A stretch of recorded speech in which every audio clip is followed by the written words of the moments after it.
For the first time since the war in Syria began, Iran is getting a seat at the negotiating table. Tehran confirmed it will attend international talks in Vienna Friday over how to resolve the 4.5-year-old conflict.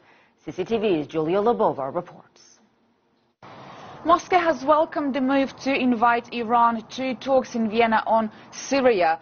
Moscow has been calling for an inclusion of all regional players for Syrian talks for a long time, and having Iran at the table in Vienna would make it somewhat easier for Moscow, because Iran would serve as an ally for Russia at difficult talks. Well, Russia and Iran are both against an abrupt ouster of President Bashar al-Assad. Both countries have been his allies since the start of the conflict, but all the work is still ahead.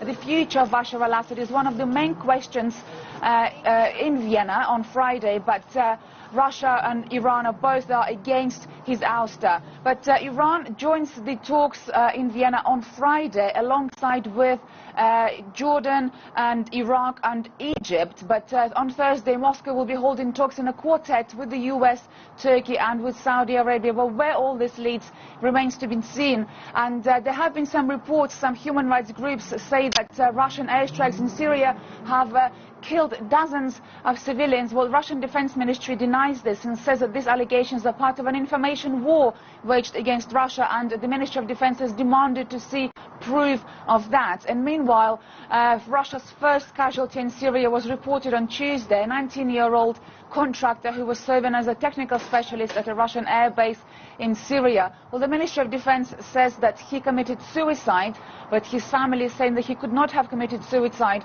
and are demanding a medical re-examination. Julia Lubova, CCTV, Moscow.